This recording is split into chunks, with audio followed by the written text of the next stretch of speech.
Hello students, welcome to Dutt academy. बेटा आज हम स्टार्ट करेंगे determination of income and employment. बेटा चैप्टर का नाम है हमारे पास determination of income and employment. बेटा इसमें सबसे फर्स्ट टॉपिक जो हमें दे रखा है वो क्या है बेटा? एग्रीगेट डिमांड और एग्रीगेट सप्लाई हमें पढ़ा। एग्रीगेट डिमांड और एग्रीगेट सप्लाई। सर ये एग्रीगेट डिमांड एग्रीगेट सप्लाई क्या? 11th क्लास में हमने डिमांड पढ़ा। तो बेटा जो 11th क्लास का डिमांड था उसमें सिंगल ही कमोडिटी थी और सिंगल ही प्रोड्यूस कंज्यूमर था। बट यहाँ पे क्या है, मार्केट के अंदर जितनी भी कमोडिटी है, ठीक है, और जितने भी कस्टमर मार्केट में बाय करने गए, डिमांड करने गए, उन सबकी डिमांड को ऐड करेंगे। सब कमोडिटीज को ऐड किया जाएगा, उसको बोला जाएगा बेटा एग्रीगेट डिमांड। और यही एग्रीगेट सप्लाई है। 11th क्लास में सप्लाई पढ़ा था बेटा, वहां पे सप्लाई में भी क्या था? सिंगल का प्रोड्यूसर था और सिंगल ही क्या था बेटा? कमोडिटी थी। बट एग्रीगेट सप्लाई का मतलब क्या? मार्केट में जितने भी प्रोड्यूसर है, जो भी बना रहे हैं अपना प्रोडक्ट, उन सबको क्या करो? ऐड करो। जितने भी प्रोडक्ट है उनको भी ऐड करो, कमोडिटीज को। वो जो मार्केट में सप्लाई किया जाएगा बेटा उसको बोला जाएगा एग्रीगेट सप्लाई।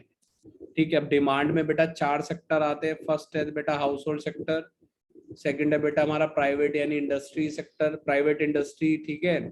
थर्ड है बेटा गवर्नमेंट सेक्टर, गवर्नमेंट सेक्टर के बाद है बेटा rest of the world, rest of the world. यहाँ पे क्या होता है बेटा? एक्सपोर्ट माइनस इम्पोर्ट, ठीक है।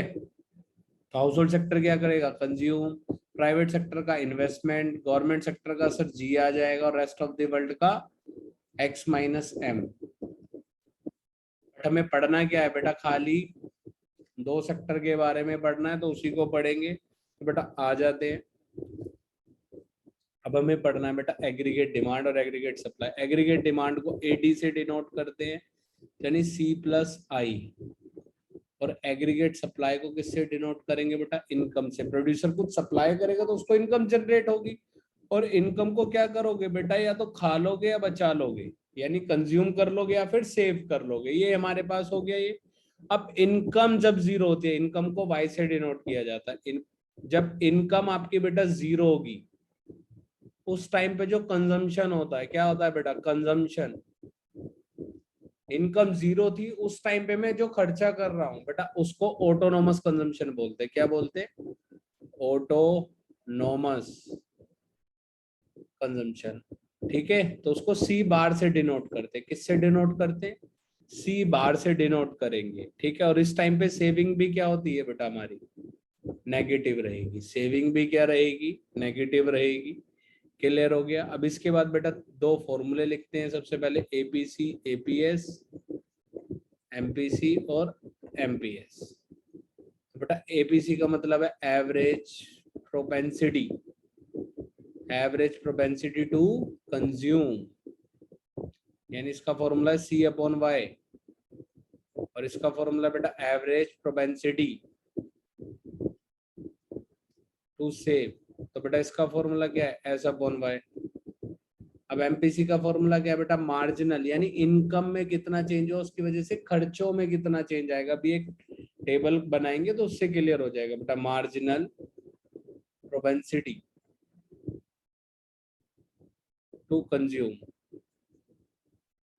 तो बेटा इसका delta C upon delta Y.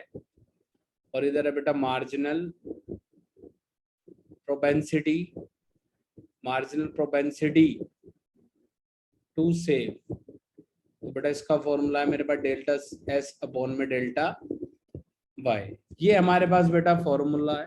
इसके बाद आगे एक जरा टेबल समझते हैं, उसके बाद बात करेंगे आगे। यहाँ पे हमने एग्रीगेट डिमांड एग्रीगेट सप्लाई पढ़ लिया। इनकम जीरो होती है उस टाइम पे जो खर्चा होता है, उस टाइम पे जो एक्सपेंस होगा उसको ऑटोनोमस कंजम्पशन बोलते हैं। अब बेटा स्टूडेंट लाइफ में आप 12th क्लास में हो तो आपको पॉकेट मनी मिलती है, आप इनकम थोड़ी जनरेट कर रहे हो। इनकम तो आपकी जीरो है, बट उस कुछ ना कुछ एक्सपेंस तो है ना, तो उसी को ऑटोनोमस एक्सपेंडिचर बोलते हैं। बेटा इसके बाद जल्दी से आते इनकम, कंजम्पशन, सेविंग। टेबल बनेगी काफी बड़ी बेटा, सब कुछ कवर कर लेंगे, जिससे आपको जो नुमाइश इसके बाद कर्व बनाऊंगा तो वो आपको अच्छे से क्लियर हो जाए। तो बेटा एक बात बताओ, इनकम किसका सम होती है? सर कंजम्पशन प्लस सेविंग का, अभी पीछे लिखवाया था बेटा, देख लो इनकम किसका सम है, या तो पैसे खा लो या बचा लो। ठीक है, तो अब सेविंग निकालनी है तो बेटा क्या करना पड़ेगा, इनकम में से खर्चे माइनस कर दो, और उस खर्चे निकालने हैं तो इनकम में से सेविंग हटा दो, खर्चे आ जाएंगे। तो बेटा जल्दी से आ जाते हैं 0, 100, 200, 300 और 400। बेटा मुझे कंजम्पशन चाहिए, कंजम्पशन कितना है, 40, 120, 200, 280 और 360। बेटा इसके बाद बात करेंगे सेविंग की, किसकी बात करेंगे, सेविंग की बात करेंगे। तो बेटा सेविंग -40, तो बेटा इनकम 0 है, उस टाइम पे जो खर्चा है नहीं, ऑटोनोमस कंजम्पशन क्या है इस टेबल में, 40। ठीक है, इधर -20, 0, 80, बेटा 20 आएगा, 20 देन 80। अब मुझे क्या चाहिए बेटा, एपीसी चाहिए और एपी एस चाहिए। बेटा लगा देते हैं, पहला तो डैश रहेगा, 120 को 100 से डिवाइड किया 1.2, 1.933। ठीक है, और बेटा इधर कितना आएगा मेरे पास, 0.90। अब बेटा एपीएस निकालते हैं, तो ये -0.2, इधर बेटा 0 आएगा क्योंकि 0 है हमारे पास। ठीक है, 0.933 है, तो बेटा 1000 में से 933 जाएंगे तो कितना बचेगा, 067। इधर कितना आएगा, 0.10। ये तो बेटा हमारे पास ही आ गया आंसर। अब मुझे क्या चाहिए सर, अब चेंज में निकालना पड़ेगा, तो बेटा इसके मुझे क्या चेक करना पड़ेगा, डेल्टा वाई चाहिए सर मुझे, डेल्टा सी चाहिए मुझे, और डेल्टा एस चाहिए। ठीक है, अब क्या आएगा बेटा, एमपीसी और एमपीएस, और इनका फॉर्मूला क्या है सर, चेंज पे इनका फॉर्मूला, एमपीसी का फॉर्मूला क्या है, delta C upon delta Y, और एमपीएस का फॉर्मूला क्या है सर, एमपीएस का फॉर्मूला है डेल्टा एस अपॉन में डेल्टा वाई। तो बेटा इसको जल्दी से समझते हैं, डेल्टा वाई कितना है, तो सर पहले पे सबका डैश ही रहेगा। अब 100 में से जाएंगे 0, तो बेटा 100, 200 में से जाएंगे 100, तो बेटा फिर 100, 300 में से जाएंगे 100, तो बेटा इनकम में हमेशा 100 100 करके बढ़ रही है। खर्चे कितने करके बढ़ रहे हैं सर, 80 80 करके बढ़ रहे, 80 80 80। सेविंग कितने से बढ़ रही है सर, 20 20 20 और 20। तो बेटा ये कैसे हो गया, एन, एन का मतलब है जिस ऑब्जर्वेशन पे, और n-1 का मतलब इससे प्रीवियस ऑब्जर्वेशन। तो 20 -40, और 40 भी किसका बेटा, माइनस का साइन है ना, बेटा प्लस का ही आंसर आएगा फिर 20 भी। तो ये हमारे पास आंसर आ गया। अब मुझे क्या निकालना है, एमपीसी, तो बेटा ये 0.8, 0.8, 0.8, 0.8, 0.2, 0.2, 0.2। तो इसका मतलब सिंपल सी बात ये है कि जब मेरे पास 100 रुपए की इनकम हुई, 100 रुपीज की इनकम हुई, तो मैं 120 रुपीज एक्सपेंड कर रहा हूँ, यानी अभी भी मेरा खर्चा ज्यादा है इनकम आने के बाद भी। जब मैं 200 रुपए कमा रहा हूँ तब भी 200 रुपए खर्च कर रहा हूँ, जब मैंने 300 रुपए कमाए तब मैं 280 रुपए खर्च कर रहा हूँ। यानी मैंने इनकम मेरी कितने से इंक्रीज हुई, 100 से, और खर्चे कितने से बढ़े, 80 रुपीज से। इसको मार्जिनल बोला जाता है। ठीक है बेटा, अब इसको जल्दी से बेटा कर्व समझते हैं, यहीं पे छोटे छोटे कर्व बना देता हूँ। बेटा सबसे पहला बनाता हूँ कंजम्पशन कर्व। क्या बनाता हूँ, कंजम्पशन कर्व बेटा वाई एक्सिस से स्टार्ट होता है। कहाँ से स्टार्ट होता है, वाई एक्सिस से। देख सकते हो बेटा कंजम्पशन, जीरो, ये जीरो होने पे भी जीरो नहीं होता। ठीक है, अब बात करेंगे बेटा इनकम लाइन की, वाई की। किसकी बात करेंगे, वाई की। बेटा इनकम लाइन ये होती है, 45 डिग्री होगी, क्या होगी, 45 डिग्री। ठीक है, इसके बाद बात करूंगा बेटा सेविंग की। अगर मैं सेविंग कर्व इधर बनाता हूं तो बेटा सेविंग कर्व क्या होगा मेरा, सर ये सेविंग कर्व पहले नेगेटिव था, नेगेटिव के बाद पॉजिटिव में कन्वर्ट हो गया। अगर मैं इन्वेस्टमेंट कर्व बनाऊंगा तो बेटा इन्वेस्टमेंट फिक्स रहेगी। क्यों फिक्स रहेगी, क्योंकि शॉर्ट रन पीरियड बढ़ रहे हैं।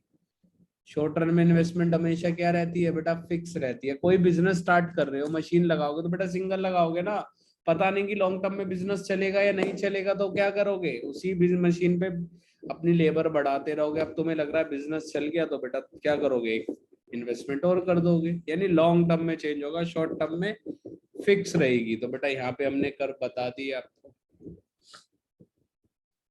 सेविंग कर्व हो गया, ठीक है, हमने सारी चीजें बता दी। अब बेटा यहाँ पे ब्रेक इवन पॉइंट बताना है, तो बेटा ये से ब्रेक इवन पॉइंट। अब बेटा ब्रेक इवन पॉइंट की बात करेंगे तो ब्रेक इवन पॉइंट का मतलब क्या होता है, पहले उसको समझेंगे। ब्रेक इवन पॉइंट का मतलब है जहाँ पे इनकम और खर्चे दोनों बराबर हो और सेविंग क्या होगी उस टाइम पे, जीरो। जितने पैसे कमाए उतने खर्च कर दिए। तो बेटा इसको भी जरा समझ लेते हैं, ब्रेक इवन पॉइंट। तो बेटा ये तो था मेरा कंजम्पशन कर्व और ये थी मेरी इनकम लाइन, ठीक है। तो बेटा ये क्या हो गया, ब्रेक इवन पॉइंट ये हो गया हमारे पास, break even point by X zero. तो बेटा ये मेरे पास क्या है सर, ये हमारे पास कंजम्पशन है और ये मेरे पास इनकम है। क्लियर है, ये मेरे पास ब्रेक इवन पॉइंट आ गया। अब मुझे क्या करना है सर, सेविंग कर पे ही बताओ।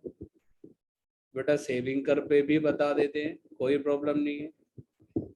इसी पॉइंट को बेटा नीचे लेके आएंगे और यहाँ से हम सेविंग कर बना देंगे। बेटा इस पॉइंट से पहले सेविंग क्या है, नेगेटिव है, और इस पॉइंट के बाद पॉजिटिव है, और इस पॉइंट पे जीरो है सेविंग। तो जब सेविंग नेगेटिव होगी तो इसका मतलब क्या है, खर्चे ज्यादा होंगे ना इनकम से। बेटा खर्चे ज्यादा होंगे तभी तो सेविंग नेगेटिव है, यही पॉइंट बता रहा है। और जब सेविंग क्या हो जाएगी, पॉजिटिव हो जाएगी, तो क्या होगा बेटा, इनकम ज्यादा हो जाएगी खर्चों से। और जब जीरो रहेगी तो बेटा y इक्वल टू सी रहेगा, ठीक है। ये बेटा एग्जाम में भी आता है, drive consumption curve through saving curve. तो ये एग्जाम में भी क्वेश्चन आएगा आपका, बहुत इंपॉर्टेंट है बेटा, ये वाला पॉइंट बहुत ज्यादा इंपॉर्टेंट है, एग्जाम में आएगा और 5 मार्क्स में पूछा जाएगा, ठीक है। अब इसके बाद बेटा न्यूमेरिकल्स की बात करेंगे इस चैप्टर में। किसकी बात करेंगे, न्यूमेरिकल। सबसे पहले बेटा कंजम्पशन फंक्शन पढ़ लेते हैं। क्या पढ़ लेते हैं, कंजम्पशन फंक्शन। उसके बाद पढ़ते हैं बेटा सेविंग फंक्शन। बेटा दो चीज मैं यहाँ पे लिखवा रहा हूँ। कंजम्पशन फंक्शन क्या होता है, सी bar plus MPC bye, MPC को बेटा बी से भी डिनोट किया जाता है। किससे डिनोट किया जाता है, बी से भी डिनोट किया जाता है, ठीक है। और सेविंग फंक्शन क्या होगा, माइनस सी bar plus MPC MPS bye, ठीक है। तो अब बेटा देख लो, एपीसी प्लस एपीएस दोनों किसके बराबर होते हैं बेटा, 1 के बराबर होते हैं। कैसे होते चेक कर लो बेटा, ये C upon Y plus S upon Y, ये मेरे इक्वल टू 1 हो गया। तो इसको मैं C plus S upon Y equal to 1 रख सकता हूँ। और सी प्लस एस वाई के ही बराबर होता तो बेटा Y upon Y equal to 1। तो यही हम M P C plus M P S, ये भी किसके बराबर होगा, ये भी बेटा 1 के बराबर होता है। तो यहाँ पे delta C upon delta Y और इधर delta S upon delta Y equal to 1। अब इधर क्या करना है बेटा, आगे हमें delta C plus delta Y S upon में डेल्टा वाई इक्वल टू 1 और डेल्टा वाई अपॉन में डेल्टा वाई इक्वल टू 1। तो बेटा ये 1 के ही बराबर होगा। ये टेबल में भी देख लो बेटा 1 के बराबर है। अब चेक कर लो बेटा, एपीसी प्लस एपीएस, सर उधर -0.2 था और उधर 1.2 था, दोनों को ऐड करोगे 1 आएगा। चेक कर लो बेटा, एपीसी एपीएस को भी ऐड कर लो 1 आएगा, एमपीसी और एमपीएस को भी ऐड कर लो, आंसर आपका 1 ही आएगा। अब जल्दी से बेटा न्यूमेरिकल पे आते हैं। अब क्वेश्चन कैसे गिवन होगा उसको समझ लेते हैं बेटा, क्या गिवन होगा, क्वेश्चन कैसे गिवन होगा उसको समझ लेते हैं। जल्दी से बेटा क्वेश्चंस पे आते हैं, ठीक है। एक सेकंड रुक जाओ, जल्दी से बेटा क्वेश्चन निकाल लेते हैं हम। जल्दी से क्वेश्चन पे आते हैं, आ जाओ बेटा। इन्होंने बोला कि नेशनल इनकम, ठीक है, यूजिंग कंजम्पशन फंक्शन। इन्होंने बोला बेटा यूजिंग कंजम्पशन फंक्शन बताना। कंजम्पशन फंक्शन क्या होता है बेटा, अभी हमने बताया, यानी C bar plus M P C Y, या फिर क्या हो सकता है sir, C bar plus B Y, यानी एमपीसी को बेटा बी से भी डिनोट कर सकते हैं, ठीक है। एमपीसी को बी से भी डिनोट किया जा सकता है। तो बेटा इसके बाद आगे आते हैं जल्दी से। अब हमें क्या दे रखा है बेटा, हमें कैलकुलेट सेविंग बतानी है। बेटा हमें क्या फाइंड आउट करना है, सेविंग फाइंड आउट करनी है। और क्या दे रखा है सर, ऑटोनोमस कंजम्पशन दे रखा है, यानी सी बार गिवन है कितना बेटा 150। बेटा संदीप गर्ग बुक है पेज नंबर 7.52 क्वेश्चन नंबर 15। हमें दे रखा और एडिशनल इनकम कंज्यूम। बेटा 40% क्या कर रहे हैं, जो एडिशनल इनकम आती है उसका खर्चा कर देते हैं। क्या कर देते हैं, खर्चा। तो बेटा ये एमपीसी गिवन है कितना 0.4। जब बेटा एमपीसी 0.4 है तो एमपीएस कितना होगा सर, 0.6 होगा। इस 0.4 का मतलब 40% होता है, 0.1 का मतलब 10% होता है, ठीक है। अब बेटा जल्दी से निकालते हैं। सबसे पहले बेटा हमें क्या निकालना है, सेविंग। तो सेविंग निकालने के दो तरीके बेटा। फर्स्ट मेथड कि पहले पूरा कंजम्पशन फंक्शन निकाल लो। तो बेटा कंजम्पशन कितना आएगा 150 प्लस 0.4, वाई कितना है बेटा, इनकम कितनी दे रखी है सर, इनकम 2000 है बेटा। इनकम कितनी है 2000 की बेटा 2000 लिख देंगे। तो सी 150 प्लस 2000 को 40 से मल्टीप्लाई करेंगे बेटा 800 कितना आ जाएगा 950। तो यहाँ से निकाल लो बेटा सेविंग। सेविंग कैसे निकलेगी, इनकम में से खर्चे माइनस कर दो। तो 2000 में से बेटा 950 माइनस करोगे, आंसर कितना आएगा 1050। एक तो ये मेथड हो गया। सेकंड टाइप क्या आ जाएगी बेटा, पहले सेविंग फंक्शन बना लो। कंजम्पशन फंक्शन से सेविंग फंक्शन बनना कितना आसान है सर, जो सी बार था वो माइनस सी बार हो जाएगा, जो एमपीसी था वो सर एमपीएस में कन्वर्ट हो जाएगा, और वाई वाई रहेगा मेरे पास। ये मेरा सेविंग फंक्शन आ गया। अब इसमें भी पुट कर सकते हो सर, -150 प्लस 0.6 है सर ये, और वाई कितना है बेटा 2000 है। इसको भी सॉल्व कर लो बेटा, 150 प्लस 1200, तो आंसर आ जाएगा बेटा मेरे पास 1050। तो दोनों तरीके बेटा, इस तरीके से निकाल लो या फिर इस तरीके से निकाल लो, ठीक है। अब हमें एक क्वेश्चन और करते बेटा, question number 19। Sir question number 19 में क्या दे रखा है हमारे पास, हमें दे रखा है बेटा question number 19, the consumption curve intercept 60 crore of Y axis. Sir यहाँ क्या दे रखा है, consumption curve interrupted Y axis. Consumption curve का मतलब क्या, इंटरप्टेड का यानी कंजम्पशन कर्व जहां से स्टार्ट हो रहा है ना, तो वो कितना है बेटा 60 है, यानी इस पॉइंट पे 60 है जब इनकम जीरो थी। तो जब इनकम जीरो होती है उस टाइम पे जो खर्चा होता है तो उसको क्या बोलते हैं बेटा, ऑटोनोमस कंजम्पशन। उसके बाद क्या बोल रहा है सर, एमपीसी और एमपीएस की रेशियो गिवन है कितनी 1:3 की। तो बेटा ये टोटल 4 हो गया, और 4 का 1 कितना परसेंट होता है सर 25, यानी 0.25, और ये कितना होगा 0.75। फाइंड आउट क्या करना है सर, इसमें सबसे पहले हमें सेविंग फंक्शन बताना है और कंजम्पशन फंक्शन बताना है, और इनकम बतानी है व्हेन सेविंग इज जीरो। तो बेटा इनकम कब बतानी है, जब सेविंग जीरो, यानी ब्रेक इवन पॉइंट पे। डायरेक्ट नहीं बोल रहा कि ब्रेक इवन पॉइंट पे इनकम बता, वो क्या बोल रहा है सेविंग पे। हमें फाइंड आउट क्या करना है बेटा, कंजम्पशन फंक्शन बताना है। अभी बता देते हैं, कोई भी प्रॉब्लम नहीं है। कंजम्पशन फंक्शन के बाद बेटा सेविंग फंक्शन बताना है, सेविंग फंक्शन बता देते हैं। उसके बाद क्या बतानी है बेटा, इनकम बतानी है। किस पे, ब्रेक इवन पॉइंट पर। ब्रेक इवन पॉइंट तो डायरेक्ट बोल देगा, या फिर क्या बोलेगा, इनकम बताओ जब सेविंग जीरो होती है। तो बेटा कंजम्पशन फंक्शन क्या होगा बेटा, कंजम्पशन फंक्शन क्या होता है, सी बार प्लस एमपी सी वाई।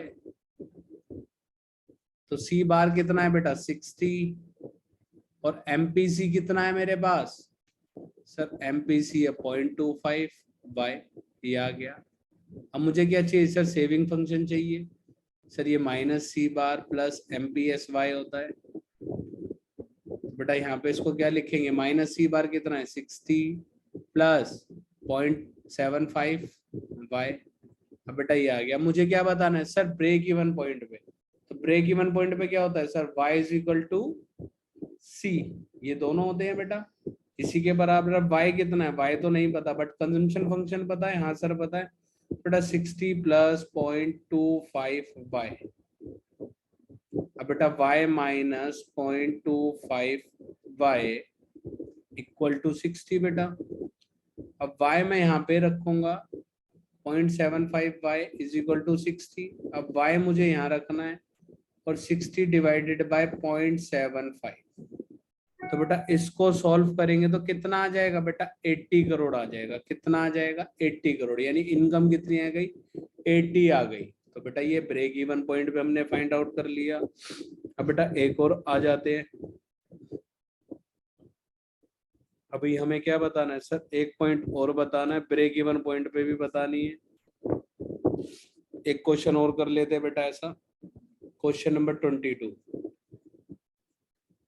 ठीक है, फिर एक सेविंग फंक्शन से निकाल देंगे बेटा क्या निकालना है। ठीक है, तो बेटा 22 क्वेश्चन है। इन्होंने क्या बोला, सेविंग कर्व इंटरसेप्ट। इंटरसेप्ट का मतलब कहां से स्टार्ट हो रहा है बेटा, ये सेविंग कर्व यानी वाई एक्सिस के नेगेटिव से स्टार्ट हो रहा है, यानी इस पॉइंट पे।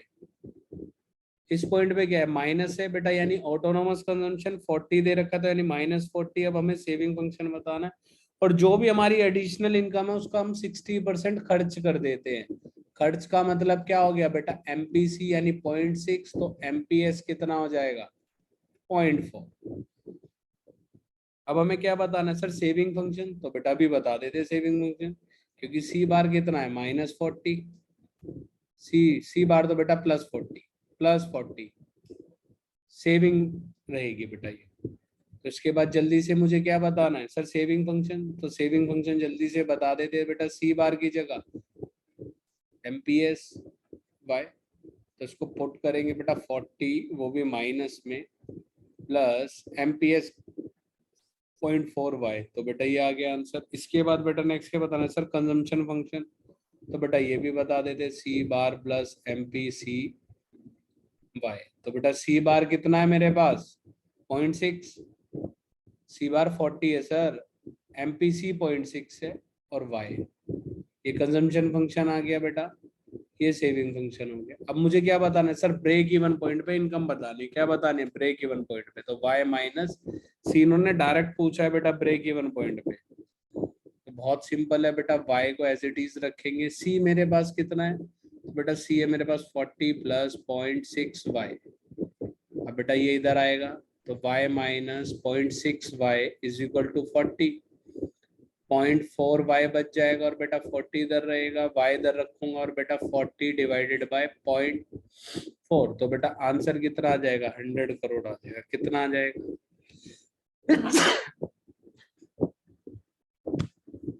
बेटा 100 करोड़ रुपीस ये आ जाएगा हमारे पास। बेटा ये हमारे हो गए हैं क्वेश्चन, एक बार क्वेश्चन कर लेना, सबको क्लियर हो जाएगा, बहुत इजी तरीके से था।